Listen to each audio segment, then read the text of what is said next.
Cheers. Thank you. Enjoy your honeymoon. Enjoy your life together. Thank you. Fantastic contestant. But the winners today, the little guys here, with a £25 win. John and Louise, you did fantastic. The Ditchfield Glass did the business for them. Who am I going to give the money to? I think I've a look. Okay, seeing you're getting the money, any chance of a kiss? Only if you come up here. Great fun. See you next time. Bye for now. Bye. Blimey, that was worth waiting for, I'll tell you.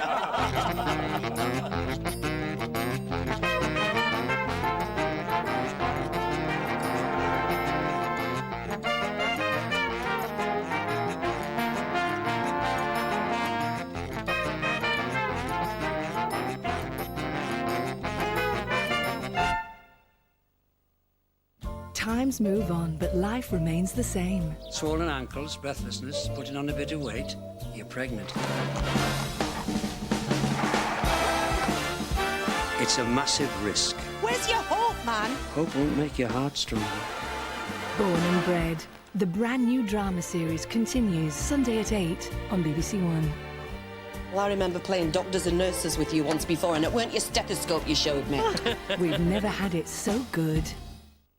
The boys are back. Oz. I am here to change all your life. Dennis. We're British, man. We'll put things up, we don't knock them down. Neville. What, we're going to call ourselves? Bomber. Roll on again, Dennis. Magnificent 7. Moxie. Hey, you better stick that in the bank. Have you got a shovel? Barry. I can still see you in the hood, sitting on your bed in your manky underpants, eating soup from a tin and cleaning your toenails with your trowel. Reunited. To the bridge. The bridge. Auf Wiedersehen, Pet is back. The new series starts Sunday at 9 on BBC One. Nobody ever changed their lives by thinking small.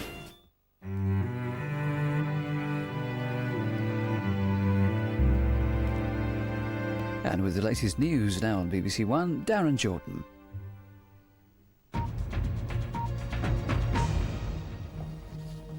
Good morning. There have been angry demonstrations in several French cities following a big swing to the right in the country's presidential elections.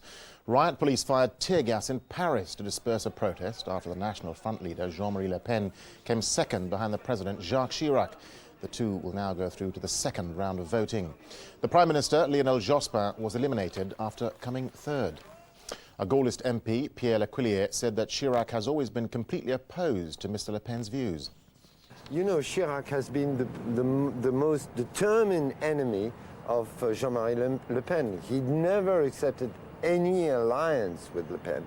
And we lost a lot of regions because we refused to do any alliance with Le Pen. A 19-year-old man and a 21-year-old woman have appeared before North Shields Magistrates Court charged with the murder of a pensioner who died after she was allegedly mugged for her fish supper. Trevor Cook and Denise Thompson were remanded in custody for a week. Marie Watson, who was 77, died in hospital on the 13th of April. The Royal College of Nursing conference continues today amid a growing row over pay. Nurses are seeking substantial pay rises in the wake of extra money given to the health service in last week's budget. But managers have warned that the extra funds won't produce results if the money is eaten up by large pay increases. The former head of the Commission for Racial Equality says no progress has been made in tackling Bradford's racial problem since last summer's riots. Lord Ousley blames the city's leaders for the failings. He says they've done nothing for young people since the riots. Police in Lancashire are investigating what they say was a racially aggravated disturbance in Preston. The trouble lasted for several hours last night in the Deepdale area of the city. Several people were arrested. The police say the trouble started after a minor road accident. The government's advisory body on transport has criticised plans to install a new rail safety system.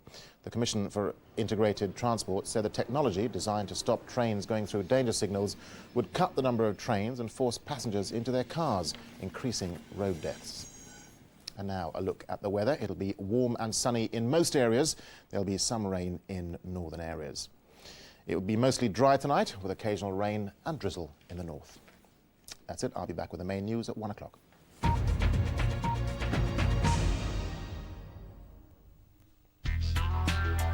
It's the quiz hour on BBC One, and someone's being a bit sneaky. The hunt for the enemy within is next. And then the wipeouts of the enemy, one false move and you can kiss goodbye to the cash at 12:30 this lunchtime.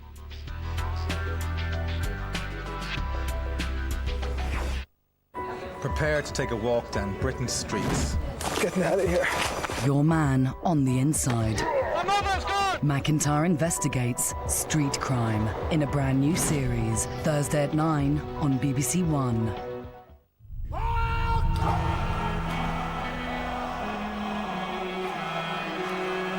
And now on BBC One, beware the snake in the grass.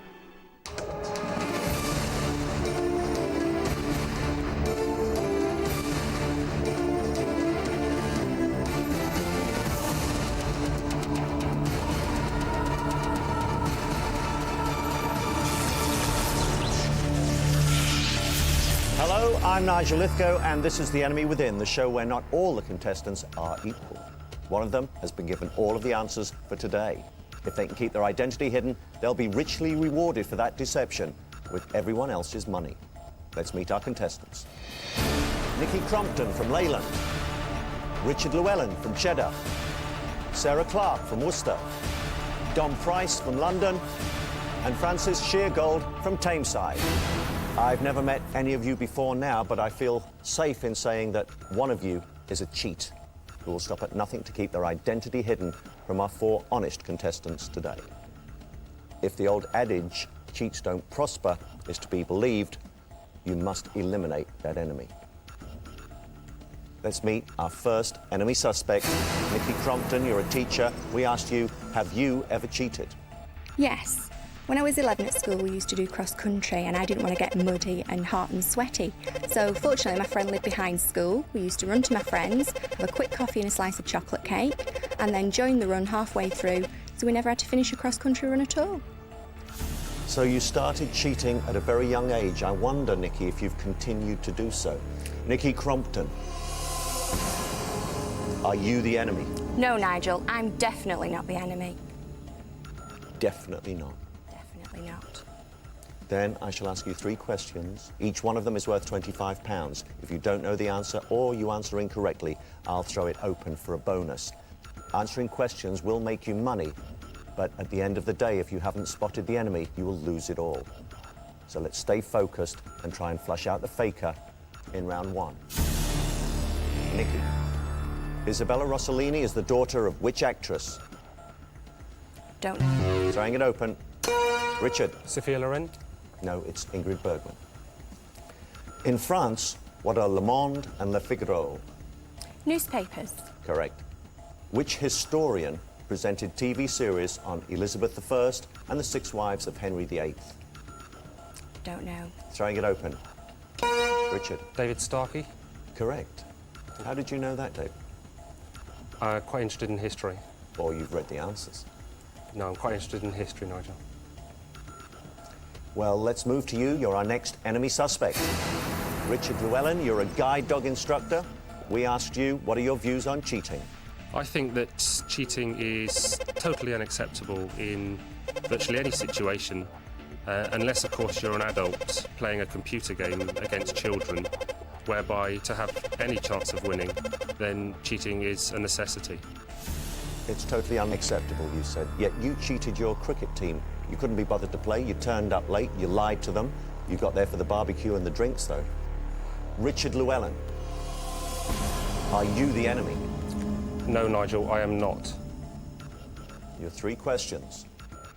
Slate, battleship and charcoal are shades of which colour? Grey. Correct. Mycroft is the brother of which fictional detective? Throwing it open. Nikki. Hercule Poirot. No, it's Sherlock Holmes. Ex-Loaded editor James Brown went on to edit a movie magazine named after which American fast food? Burger King. Throwing it open. Dom. Hot dog. Hot dog is right. Let's move on to our next enemy suspect. Sarah Clark is an information officer. Let's see what she said when we asked her, are cheaters born or are they made? I think cheaters are probably made rather than born. It depends on the situation that they're in. I wasn't born a cheater, but if the circumstances arose that I had to cheat, then that's the way I would have to go. Well, the circumstances have arisen today. The cheat gets everyone else's money. Sarah Clark, are you the enemy? Nigel, I am not the enemy. Said very loudly, Sarah. Your 3 questions. Who was the author of The Bell and a Severed Head? I don't know. Throwing it open. Nikki? John Steinbeck. No, it was Iris Murdoch. What does a philatelist collect, Sarah? Stamps. Correct. The Duke of Edinburgh is worshipped as a god on the islands of Tanna in which ocean? Indian. Throwing it open. Richard? Pacific. Pacific is correct.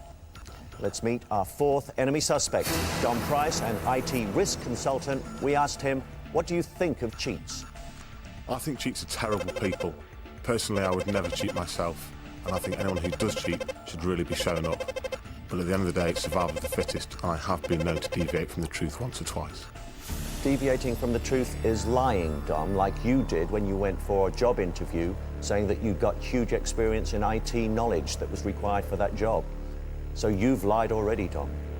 Don Price. Are you the enemy? I certainly am not, Nigel. I wonder if you're lying to me now. Your 3 questions. In 1991, which heavy metal band had their only UK #1 with Bring Your Daughter to the Slaughter? Iron Maiden. Correct. Which country gained independence from Britain in 1776? Don't know. Throwing it open. Richard. The USA. The USA.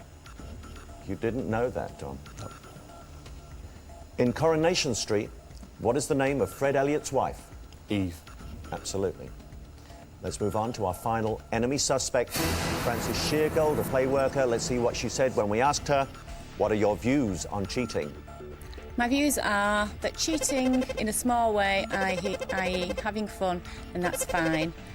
But if it's going to hurt somebody, or if it's going to break the law, then no, I don't agree with it. But in small proportions, in fun, yes, it's fine. Cheating is going to hurt 4 people today if the enemy gets away with it. Frances Sheargold, are you the enemy?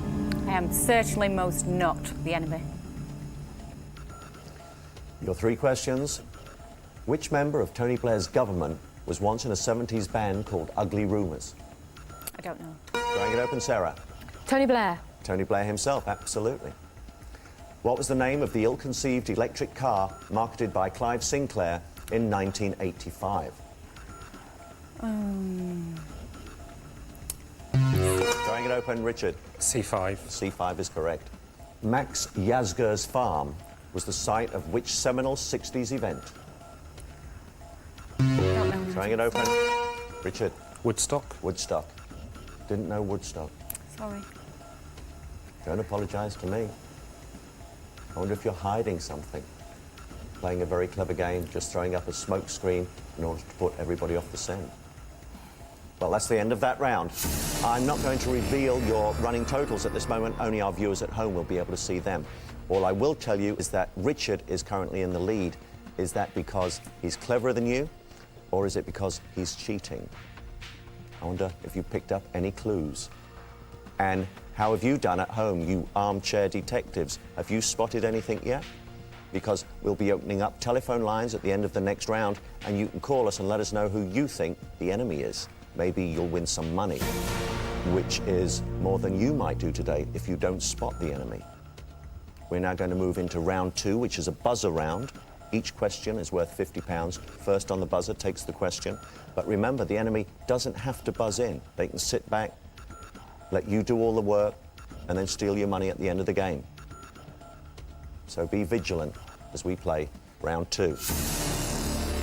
Hands on buzzers. One Night in Bangkok was a hit number from which stage musical? Richard. Chess. Correct. Dexter and Limousin are breeds of which animal? Nikki. Dog. No. Throwing it open. Francis. Cow, cattle. Yes, I can accept that. Which biblical strongman was betrayed by Delilah? Dom. Samson. Correct. By what name was Zimbabwe previously known? Richard. Rhodesia. Correct. Who preceded Greg Dyke as Director General? Dom. Sir John Burt. John Burt is correct. The Parliament of which island is known as the Tin Wool? Sarah. Isle of Man. Correct. What is the name of the cat in Sabrina the Teenage Witch? Sarah. Salem. Salem is correct. In which decade did the Israeli commandos' famous raid on Entebbe take place? Richard. 1970s. The 1970s is absolutely right.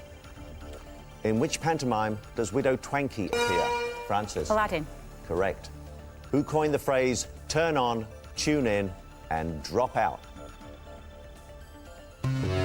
It was Timothy Leary. It's the end of that round. I'm still not going to tell you your individual scores. All I will tell you is that Richard is still in the lead.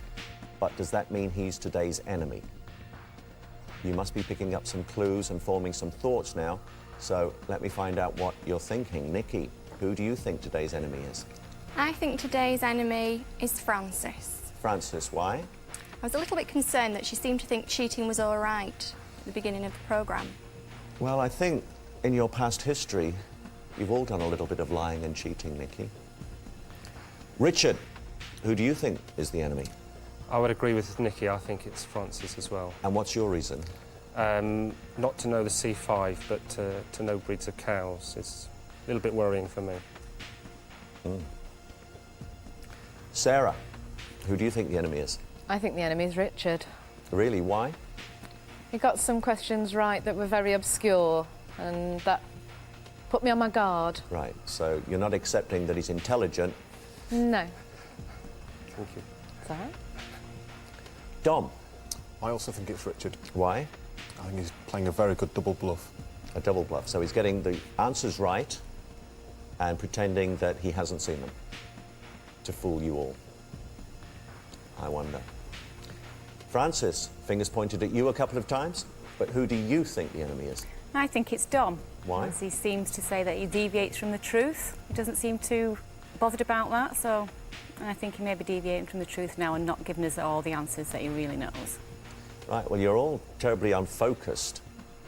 You're not actually pinning anybody down yet. Of course, you're going to have to do that at the end of the game. So you are going to have to look for more clues. How are you doing at home? Have you picked up something that our contestants haven't today? Are you more focused than they are? Do you think you know who the enemy is? Well, if you do, you can now telephone us. If you think it's Nikki, then call 0901 383 4141.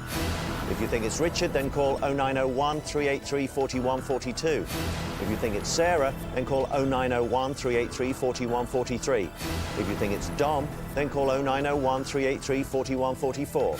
And if you think it's Francis, then call 0901 383 4145. 5 randomly selected winners will each receive £200. The lines will be open until the end of our last round, and calls cost 25 pence.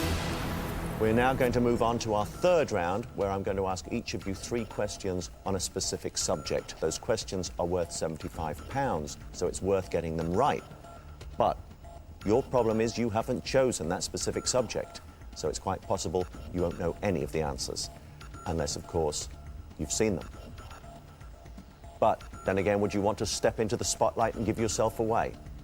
You're going to have to focus if we're going to flush out the faker in round 3. Nikki, your specialist subject is Hans Christian Andersen. Who played the title role in the 1952 Hollywood film Hans Christian Andersen? Danny Kaye. Correct. In the Andersen story, what did the Queen Dowager place under the huge pile of mattresses on the princess's bed? She placed a pea. She did indeed. Andersen's story, The Nightingale, was inspired by which Swedish soprano? Don't know. Throw it open. £75. No one buzzed in. The enemy isn't giving themselves away. And the enemy knew the answer was Jenny Lind. Let's move on to Richard. Your specialist subject is famous soldiers.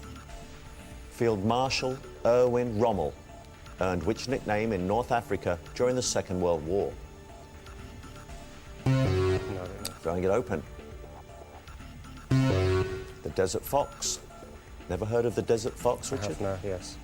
Which 20th century Israeli soldier and statesman wore a black eye patch which became his hallmark? Arafat. No, throwing it open. Francis. Nelson. Oh, sorry. Lord Nelson, 20th century Israeli soldier. I missed that, sorry. You're either playing a very clever game, Francis, or you're being very stupid. It was Moisha Diane. Actor George C. Scott was the first in history to turn down an Oscar for his role as which blood and guts US general? MacArthur. Throwing it open. Sarah. Mussolini. A US general, Mussolini. It was Patton. Strange that you got all of those wrong, Richard. Is it because you were pointed out as being too clever? No, I knew the first one after you mentioned it, but the other two I just didn't know. You've suddenly put the brakes on, Richard, and you're not getting anything else wrong. Coincidental, I can assure you. Really? Sarah, let's move to you. See if you do any better with your questions, which are on dinosaurs. Which dinosaur's name translates to mean king of the tyrant lizards? Tyrannosaurus Rex. Is correct. What is the name of the earliest known bird which flourished in the late Jurassic period? Pterodactyl. Throwing it open.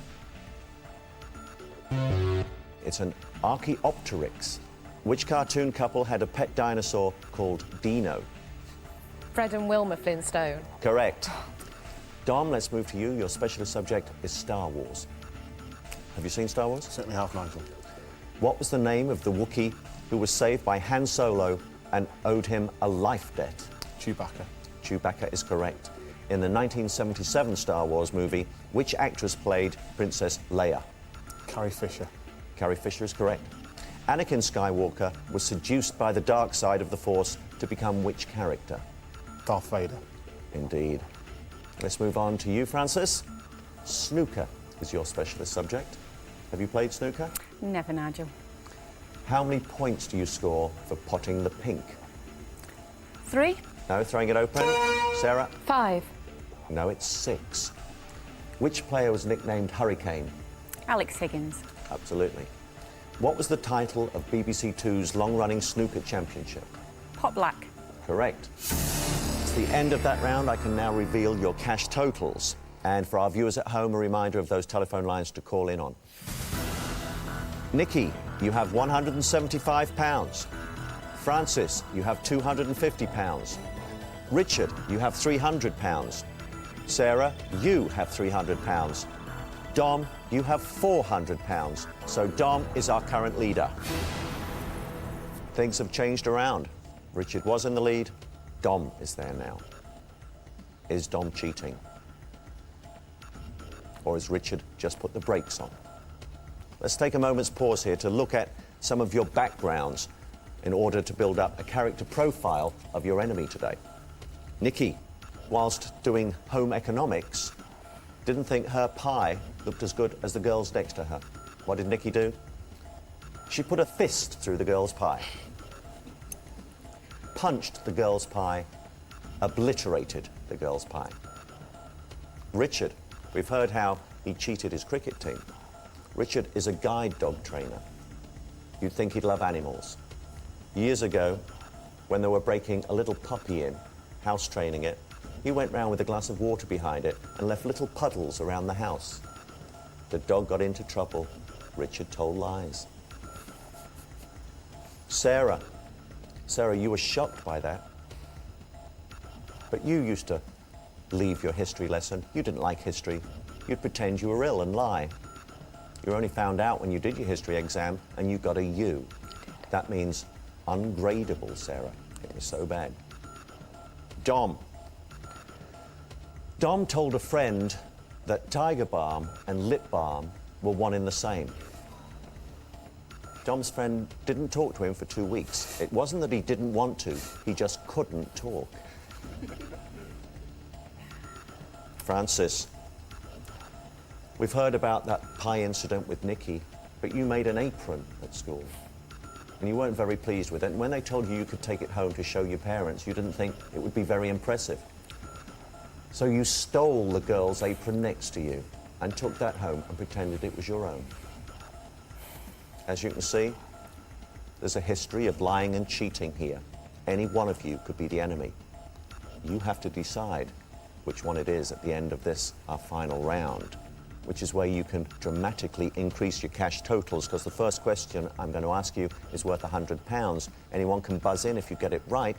Then the next question will go up by £25. However, I won't throw it across.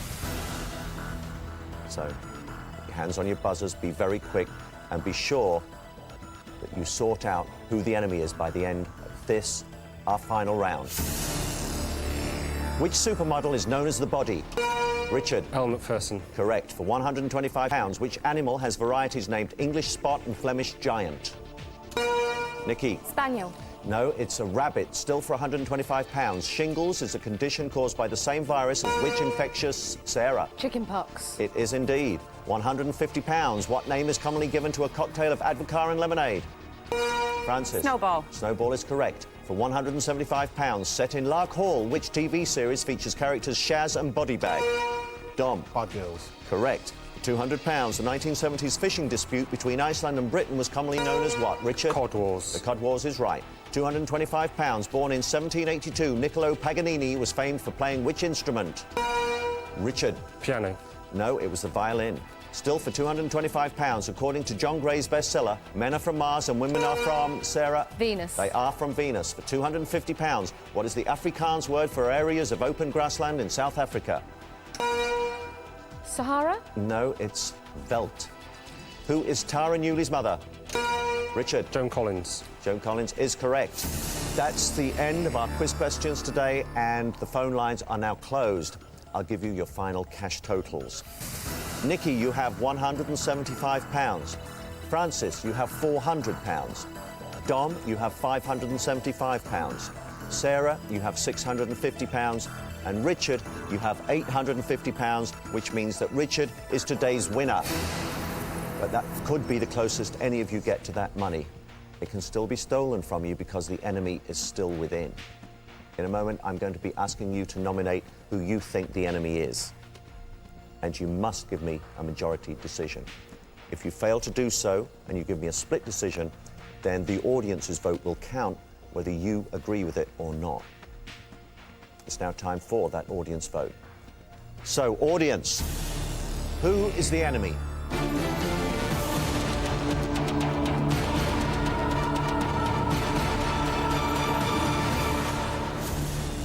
At this stage, our audience's vote will only be seen by our viewers at home, but you've now had a chance to think.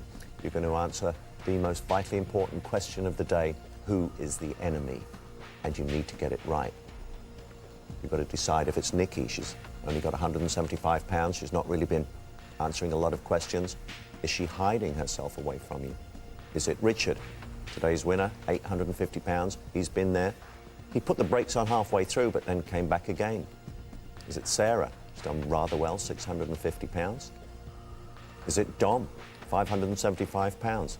Answered some interesting questions along the way. Or Francis? Only got £400. Gave me some very strange answers. But was that to put everybody off the scent? You need to decide. And you need to decide now. Nikki, who is today's enemy? Francis.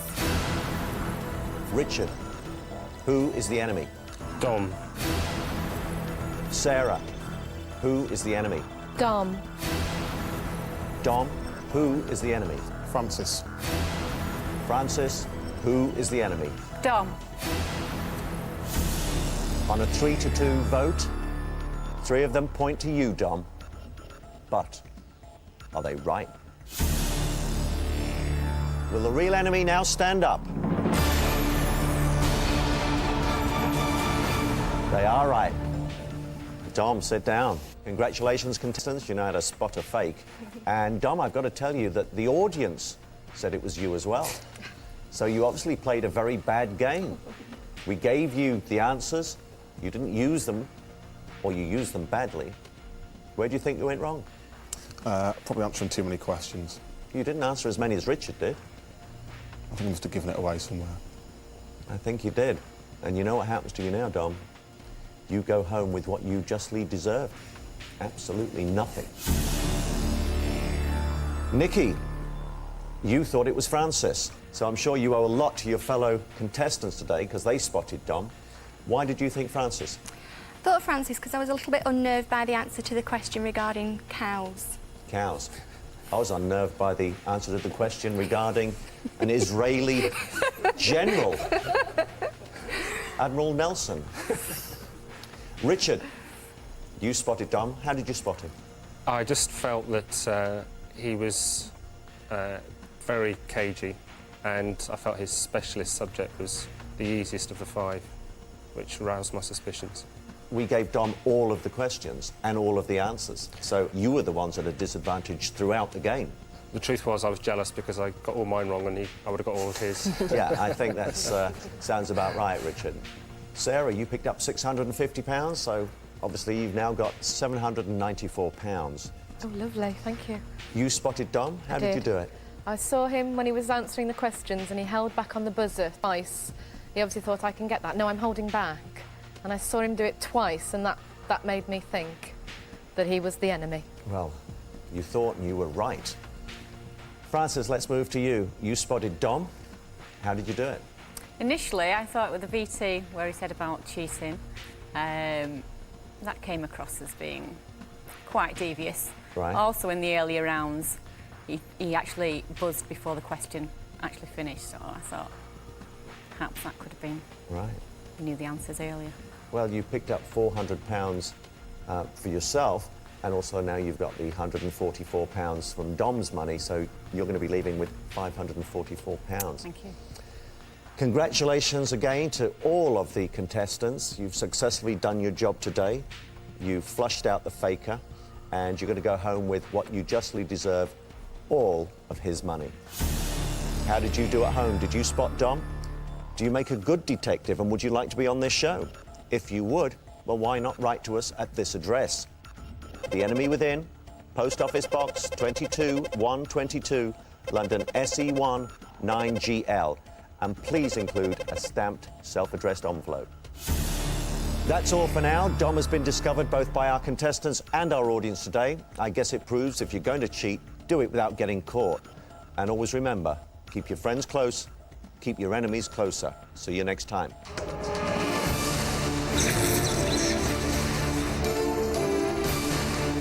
Secrets and Jealousy come tonight on BBC One. Inspector Lindley unravels a mystery in the academic world of Cambridge at 8:30.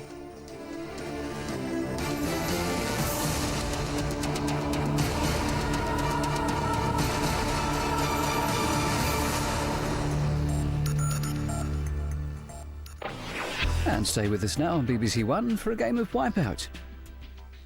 These characters are displaying classic symptoms of multiple personality disorder. Weird. The weirdest weirdo I've ever met. A childish need for attention. Put me on earlier! This is my show. It's my show, isn't it? Isn't it? Over-aggressive tendencies. Just have these and shut up. I didn't have time to make a pudding, okay? And a lack of confidence amongst friends. I think I'm going there. All this leads to one conclusion. A new series of Alistair McGowan's Big Impression, Friday at 8:30 on BBC One. Auf Wiedersehen, Pet is back. We could just have a couple of drinks and go to bed. Could we have another bowl of Twiglets first? The new series starts Sunday at 9 on BBC One. You've been married 22 years, and then he dumps you for a Russian cabaret dancer in her 30s. Tomorrow, the women who've been dumped in later life confront the men who dumped them. That's tomorrow at 9 o'clock on BBC One.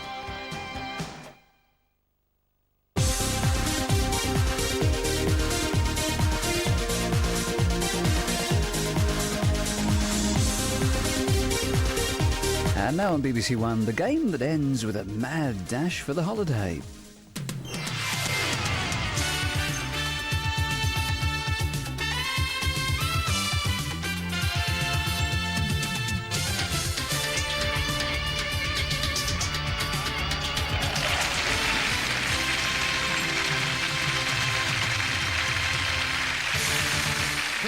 Wipeout today. Claire Stratford, a building society manager from Essex. Alec Turkley, a student from Lancashire. And Leslie Gifford, a secretary from the Vale of Glamorgan. So let's meet the star of the show, Bob Backhouse.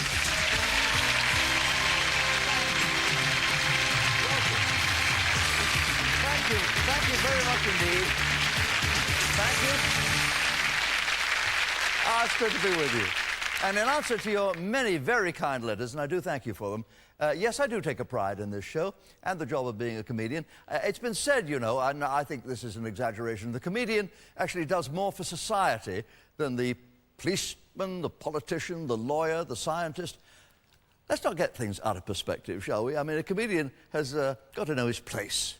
You can get an exaggerated idea of your importance if you're not very, very careful. No one on his deathbed has ever actually said, "I think the end is near. Bring me a comedian." I reckon we all have to contribute what we can to society, don't we? 98% of the adults in this country are decent, honest, hard-working citizens. It's the other 2% that gets all the depressing, corrupt, shocking headlines. But then, we elected them. Let's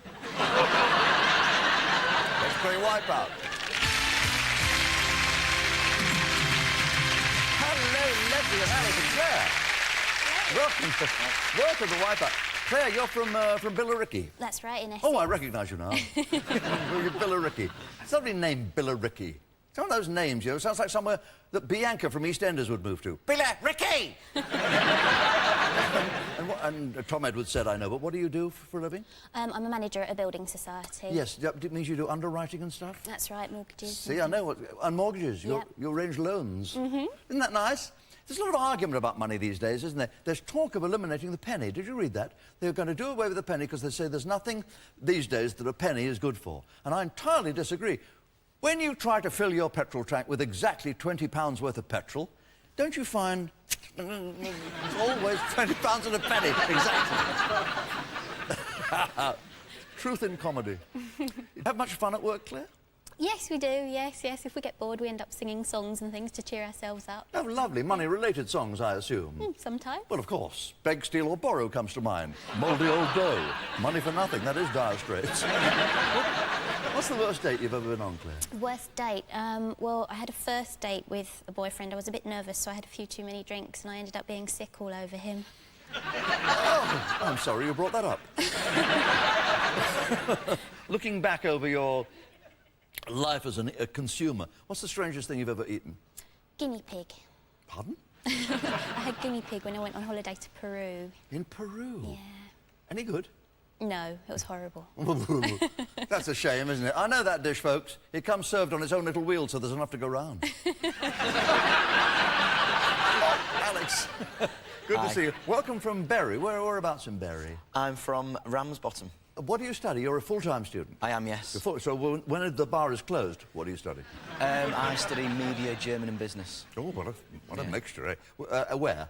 At Salford University. Oh, excellent university. I sent my daughter there about 10 years ago to study communications.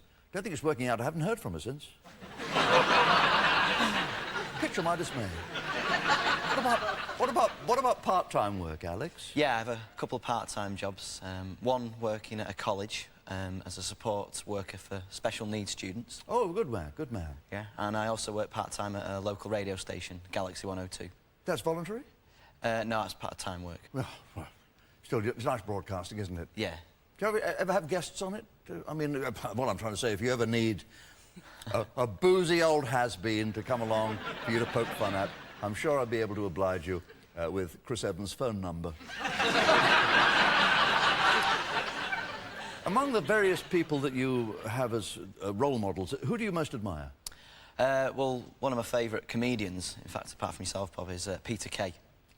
Apart from yourself, probably. I love that popped in there. Did you notice that? Didn't get past me. I leapt on that, I did. He's wonderful, Peter Kay. Yeah. I think he's sensational. Brilliant. I was in Edinburgh with him for the young comedians, and he was so I mean, the man just puts me away. He's so funny. And I played clubs like the one he invented for his series Phoenix Nights. Yeah.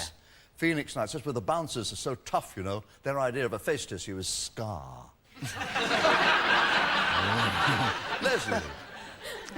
Leslie, hello, darling. How are you? Fine, thanks. You're a secretary. That's what Tom Edwards said, but I don't know much about that. What do you do? I work for a small family firm, and we deal with abrasives, importing and exporting. Oh, abrasives. I know nothing about abrasives. You have to teach me about that. Someone gave me a sheet of sandpaper. I thought it was an ordnance survey map of the Sahara. I know nothing. Well, I'm going to learn. We're all going to learn. What sort of abrasives do you deal with? There's grinding wheels, many tools, sandpaper, wet and dry paper. I'm trying to learn. I understand nothing. See, I have been injured by abrasives, and that's probably why I'm a bit nervous discussing them. I was injured by abrasives, ladies and gentlemen. This is not subject of humour. I wish I'd never bought those corduroy underpants. and jogged in them. What a fool to the sun. What about mishaps, Leslie? Oh, yes. Oh, yes. Oh, what a lifetime of mishaps you're now thinking about. What's been a particular one? The particular one, the worst one that's happened to me is I was in work, just had a meal, and as ladies, I was quite bloated, so I sat at the desk and I undone my trousers. And I think about 10 minutes later, there's a bee on the office window, and I'm terrified of him. So, as I do, I jumped up on the desk, went ready to go and swat it, and as I did, my trousers fell down, and there was my knickers flashing off to the HGV lorry drivers.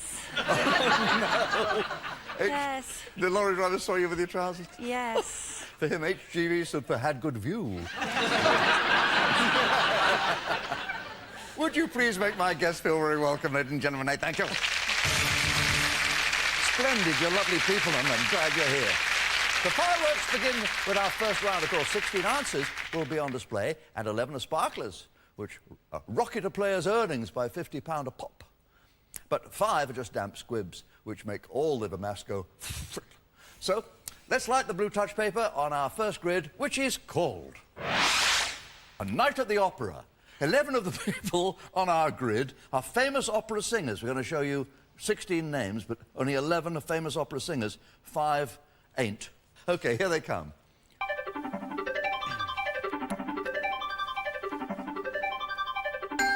Well, I can see some that aren't. Before we came on, our players drew their lucky lots, ladies and gentlemen, and it's Claire who gets to go first. So, Claire, pick me a famous opera singer out of that lot. I'll go for Placido Domingo. Ah, yes, dear old Placido. The great Spanish tenor, born in 1941. He's just a little stripling of a fellow.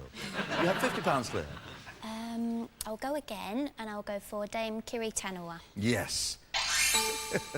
Tikanawa. You have £100 banked. Leslie Garrett. She can sing anything. £150 banked. I'll pass now. All righty. Alex, we come to you with 8 correct answers. 5 wipeouts are still all lurking. Andrea Bocelli. The Italian tenor who sang Time to Say Goodbye with Sarah Brightman. Yes, very definitely a splendid operatic name. £50. Maria Callas. The great soprano, La Divina. The divine Maria Callas. I'd like to pass, please. Yes, certainly you shall, sir. 6 correct answers remain. £300 worth of answers there, Leslie. Bryn Terfel, please. What a fantastic voice. A pride of the land of our fathers. £50 is... Do you want to double it? I will. You could Joyce Grenfell. Wonderful entertainer, great comic monologues, a delightful singing voice. Were you ever in opera, Joyce? No. But you have wiped out a wipeout. Claire, we're back with you. Dame Clara Butt. Yes, she's a great contralto, born in Sussex. Dame Clara Butt, rather large lady. Rather suited her name, really. You have £200 back, Claire, pass? I'll pass again. There you go, we're back with you, Alex. You have £100. There's 4 correct, 4 incorrect. I'm going to say Dame Ellen Terry. A famous English actress. Did she sing?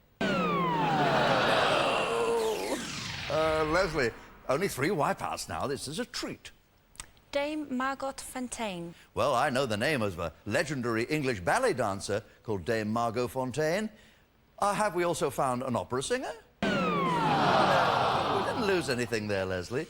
Claire, we only have 2 wipeouts out of 6. That is very good odds for you, darling. I'll go for Dame Nellie Melba. An Australian lady, a soprano. Was she in opera? Yes! And she had lots of Melba sauce. And so have you. You have £250 back, Claire. And you want to pass, or do you want to play? Oh, no, I'll pass again, I think. All righty. Alex? OK, Sir Geraint Evans. Sir Geraint Evans. Yes, correctly chosen. Pays you £50, which you can double if you can find the other 2 correct answers, or you can pass. I'm going to carry on. Dame Joan Sutherland. An operatic giantess? Yes, a soprano, in fact. Fantastic in opera. £100 back. There's only 1 correct answer out of those 3. Play or pass. I think it's Kathleen Ferrier. I think possibly you've just done the right thing, going to the great English contralto from Lancashire, Kathleen Ferrier. Yes. Well, as anybody can see, we have scores of Leslie at the moment, unfortunately. She wiped herself out. Alex has £150. Claire, however, has given me 5 correct answers, hit no wipeouts. She has 250. She gets first pick of our second grid. Here it comes. It's called Girls on Film. Of all the titles on the grid, every one of them has a lady theme. But can you pick those which are genuine films? In other words, 11 are real movies, but 5 of them are phonies and wipeouts. So you're looking for the good ones, and they're full of the ladies. So, ladies on parade, please.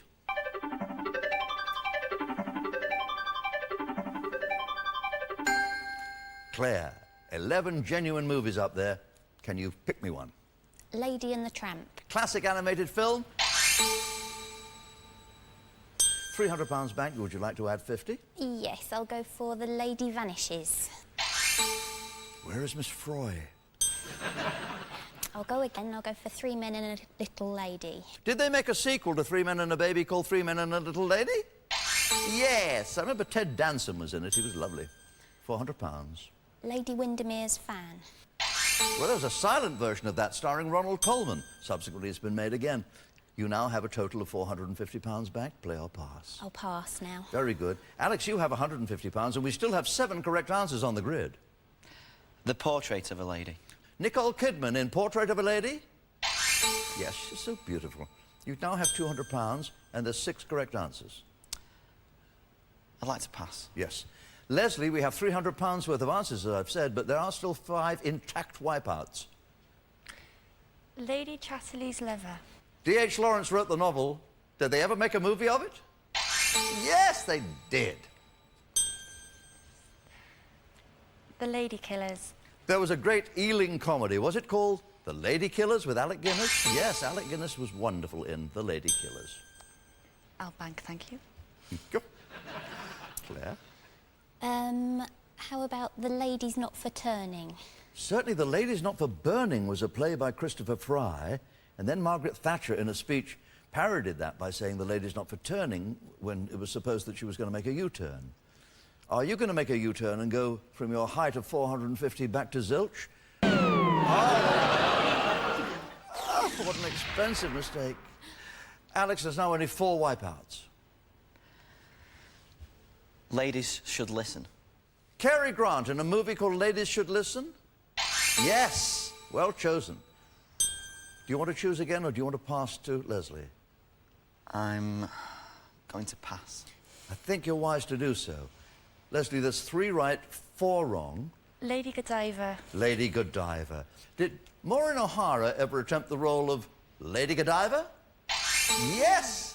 And you can just spot Clint Eastwood in that movie. He's billed as First Saxon. £150 back. There's only 2 correct answers out of those 6. Play or pass? Pass, please. OK, here's the situation, Claire. If you can find one of the 2 correct answers there, you would qualify to go through to round 2. I'll try Lady in Cement. You did well there. You put £50 back in. There's only 1 correct answer now. I'll pass Yes, then. you should pass. Alex, you have £250 to take care of. There's 1 correct answer out of those 5, only 1. My Lady Greensleeves. It's certainly a song often attributed to King Henry VIII. Did they ever make a movie, and it's going to cost £250 for Alex if they didn't, of My Lady Greensleeves? Alex. Leslie.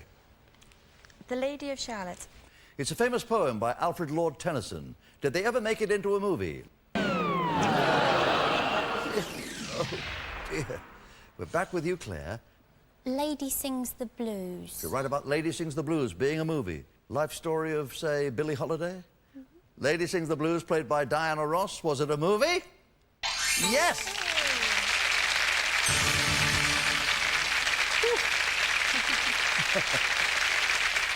Obviously, Claire wins this round of the game, goes through to round 2 of our game today.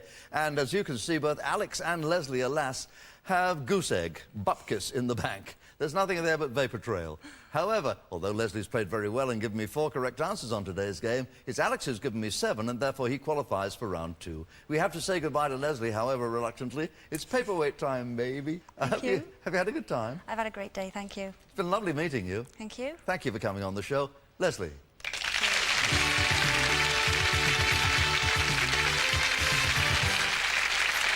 thank you very much. In round 2, it's lights, camera, auction, as Claire and Alex bid as high as they dare to win the grid. 12 answers are under the hammer, 8 are genuine gems, but 4, I'm afraid, are fakes and frauds. Claire has most in the bank. She gets first bid. And so, Claire, here is your grid. It's called Police Records. Which 8 of the 12 songs on our grid were hits for Sting's old band, Police? Here come 12 possible answers, 8 of which are true. Can't stand losing you. Don't stand so close to me. Every breath you take. Go now. Invisible Sun. Message in a bottle wrapped around your finger. Walking on the moon so lonely. School's out. Love won't wait. And If. How many do you think, Claire, of the 8 correct answers you could say, yes, those are hits by the Police with Sting? Sorry. 8. 8? Woof. Did you hear that, folks? Alex, just get your chin off the floor, Alex, and I'll put mine up. Well, this is going to be worth seeing. OK, here we can't be outbid. So let's have your 8, please, Claire. Right. Every breath you take. Every breath you take. In 1983, the last #1 single for the Police. Don't stand so close to me. Don't stand so close to me. The number of times that's been said to me. That was the Police's 3rd #1. It was their big single in September 1980. Message in a bottle. Message in a bottle on the right-hand side of the grid. The Police's very first chart-topping single in September 1979. Walking on the moon. Walking on the Moon, bottom line of the grid. Their second #1 single in December of 1979. So lonely. So Lonely, right next to the last one, got to #6 for the Police in early 1980, so we put another tick there. Wrapped around your finger. Wrapped around your finger, bottom right-hand corner. The Police's last #10 single. It reached #7 in the charts in 1983. Invisible Sun. Invisible Sun. If you're right about Invisible Sun, you'll only need to give me one more correct answer to win the grid. It reached #2 in the singles charts in 1981. Yes, just one more answer wins the grid for Claire. Can't stand losing you. Can't stand losing you. The top left-hand corner. It was certainly a top 10 single, but was it for the Police? Yes, it reached #2. Well done. That was amazing. I was going to say away for the Wipeouts, but that's all we're left with is Wipeouts. They're all wrong answers. Well, I won't hold up. I'll just say you're ahead. You're winning by 1 grid to 0. So you get first choice of our second grid, Claire, and this is called Gathering of the Clans. We're going to ask you which 8 of the 12 names on our grid are genuine Scottish clans. Let's see them. McCavity, McFly, McGuffin, Macbeth, Mackenzie, McBean, Macquarie, MacDonald, Mackintosh, or McIntosh to some, McPhee, McNeil, Macduff. 8 of those are genuine Scottish clans. How many of the real ones do you think you could identify? I'll try 4. 4 on bid. Alex, any advance on 4? Well, after the last display, I'm going to have to go higher and go for 5. 5 on bid. Do I hear 6? No, I'll let Alex go. Here we go with a quintet of genuine Scottish clans. Alex, your first choice. OK. Mackenzie. Mackenzie. One of the great names, Mackenzie. So on the right-hand side of the grid, from the West Highlands, would we find the clan called Mackenzie? We would. MacDonald. MacDonald. Down there on the bottom. One of the largest clans, and of course, they sell a lot of hamburgers. Mackintosh. Mackintosh or Macintosh on the bottom line. Is that a clan from Moray?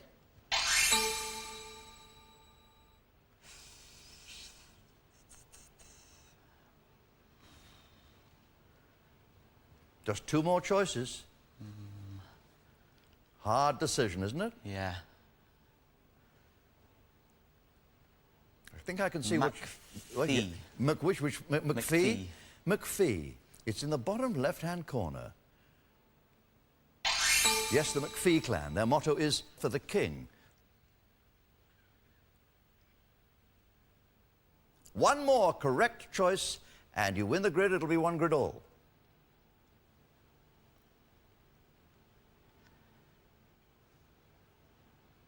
McNeil.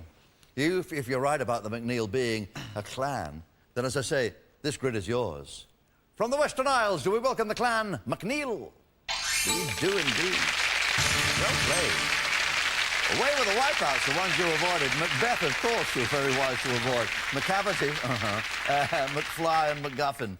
So you did very well there. It's one grid all, as I say. But this time, it's Alex who gets first pick off our decider, the third grid, the title of which is A Royal Affair. Which of these ladies that you'll see up on the grid were known mistresses of a British or English king?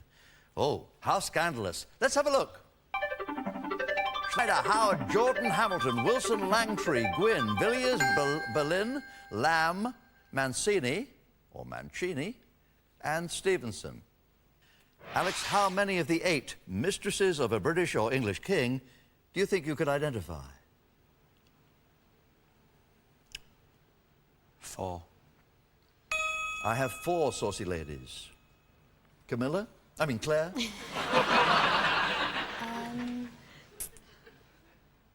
Oh, it's a tough one. Will you go to 5, or will you make Alex identify them? I'll make Alex identify them. Okay, a quartet of ladies who have found the favour of a British monarch. Beginning with?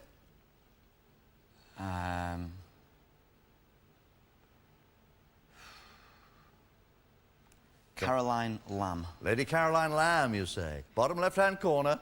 Very involved with Lord Byron. Did she get mixed up with the royal court? No, she didn't. They made a movie about her. Claire, 1 correct answer will steal the grid, and you will play for your holiday on today's Wipeout. What's your choice? I'll try Emma Hamilton. Emma Hamilton, top right-hand corner. Well, we know about Nelson's having a tremendous affair with Lady Hamilton. Did Emma Hamilton also give her favours to the king? No, she didn't. Back with you, Alex. 1 correct answer, and you'll play for your holiday on today's Wipeout. What's your pick? Nell Gwynn. Bottom right-hand corner. Pretty witty Nell. Mistress of Charles II? Oh, I think so. And away with the other wipeouts. There they go. And so, at this point, you say bless you to Claire. We have to say goodbye to you, and we thank you for playing the game. You have had fun today. Yeah, it's been great, thank you. I could see you enjoying yourself. It was lovely to see that.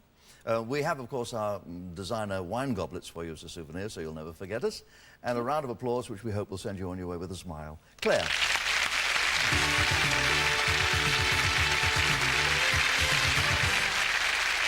Alex, join me at the game control. Thank you, ladies and gentlemen, for Alex Kirkley. Comes from Ramsbottom. Stop it. It's a lovely place, part of Bury. And where nicer could you be? Except for Salford, where you are a student. That's correct. And you're studying, tell me again? Media, German and business. Yeah, I couldn't remember all that list. Anyway, where would you like to go? Germany? No, I fancy Rome, actually. I've studied Italian before and fancy going out to Italy. Yeah, I quite like Rome. When I was over there, I managed to grasp a little Italian. Then she got away. Here are some subjects for you to consider. Please choose one.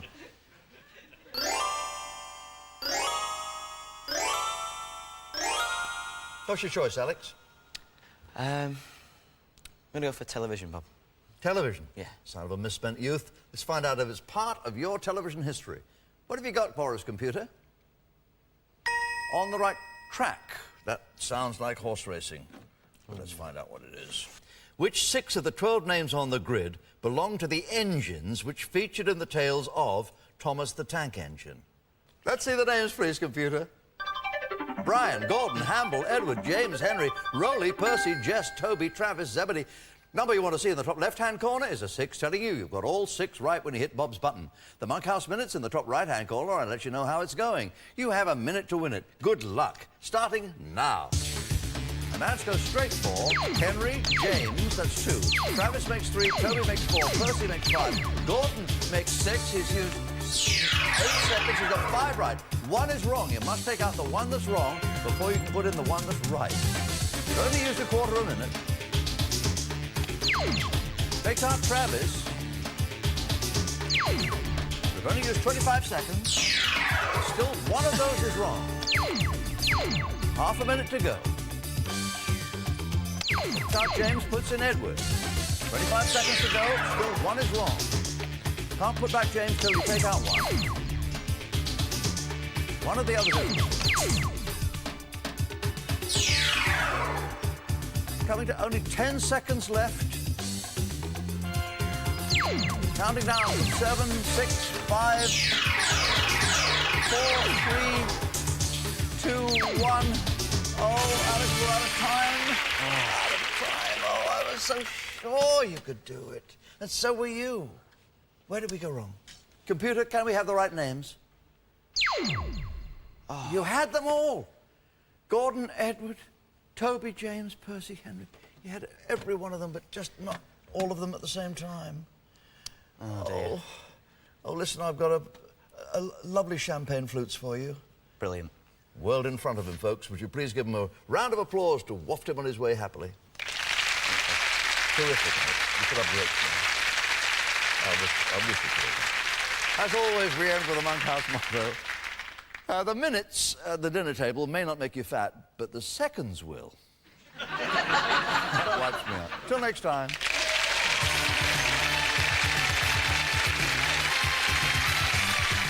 World Cup fever with Craig Doyle tonight on BBC One. He's on holiday in Japan at 7.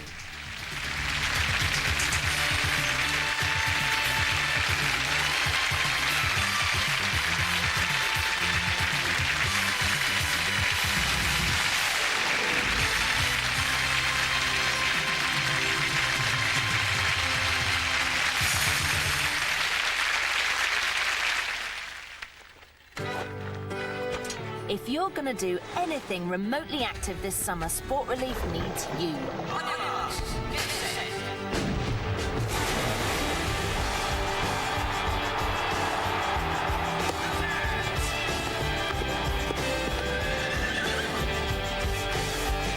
Sport Relief is asking you to get active and raise money to help millions of children living desperately tough lives, like Alita, in the UK and across the world. Help give them back their childhood. Phone 090 68 10 10 10 to get your Sport Relief fundraising pack. Sport Relief. Everyone wins. Times move on, but life remains the same. Swollen ankles, breathlessness, putting on a bit of weight. You're pregnant. It's a massive risk. Where's your hope, man? Hope won't make your heart stronger. Born and Bred. The brand new drama series continues Sunday at 8 on BBC One. Well, I remember playing doctors and nurses with you once before, and it weren't your stethoscope you showed me. We've never had it so good. This is BBC One in London and the South East. Now the news at 1 o'clock with Darren Jordan and Mike Ramsden. Rise of the right, France comes to terms with its shock election result. Anger on the streets as thousands of protesters come out to demonstrate. In league with bin Laden, the man accused of plotting to blow up LA airport. Britain's new nursing workforce, we're recruiting more nurses from abroad than ever before. And back to face the music, Britain's plane spotters return to Greece to go on trial. And later on BBC London News, the lucrative trade in endangered species, jail for a man who stole rare birds' eggs. And should cocaine be made legal? One London MP says yes.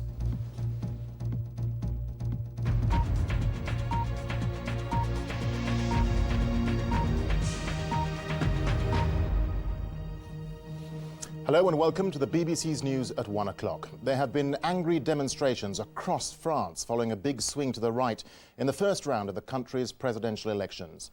The National Front leader, Jean-Marie Le Pen, came second behind the President Jacques Chirac. The two now go through to the final round of voting in 2 weeks' time. This morning, France was coming to terms with a result which took everyone by surprise. Our Paris correspondent, John Sopel, has been watching the morning's events. Fairly run democratic elections aren't meant to end like this, but then no one expected the National Front to be in a position this morning to be seriously bidding for power. The City of Light became a somewhat darker place last night as some of Paris's most famous landmarks became the backdrop for violent clashes with police. The anger was born of frustration, disbelief, and yes, being on the losing side.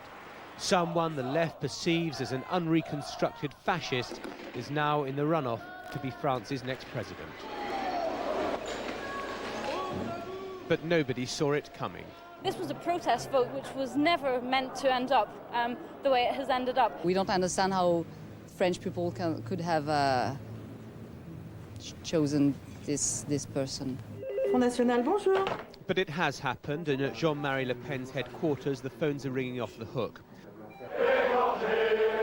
The man who said that the Holocaust was but a detail of history is now trying to turn himself into something more than just a mere footnote. And so his team now have to work out a strategy for the second round. It's a match.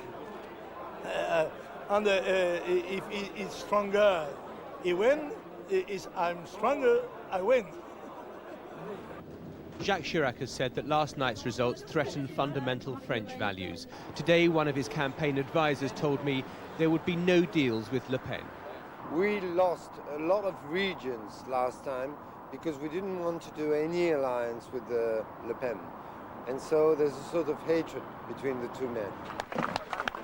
For Lionel Jospin and his disconsolate supporters, the only role left for them is merely to stop power shifting to the extreme right. And hard as it must be to say, urging people to vote Chirac. John Sopel, BBC News, Paris. And our diplomatic correspondent, Bridget Kendall, has been taking a look at why the French electorate voted in this way. It was a headline no one had predicted. The socialist candidate knocked out of round one by the far right, the country's political landscape in turmoil. A sad day for France was this man's verdict. Not a good place for us foreigners, said this man. Jean-Marie Le Pen, flamboyant and outspoken, had defied predictions. No longer could his extreme right-wing views be dismissed as marginal. So how was it Le Pen managed to do so well? Well, one reason was his message. His language was milder than in the past, but his familiar attacks on immigrants and a tough line on law and order struck a chord with voters worried about rising crime rates, 8% up on a year ago. He also benefited from a divided field. Besides Le Pen and the two main candidates, Jacques Chirac and Lionel Jospin, there were 13 other candidates, and they took nearly half the total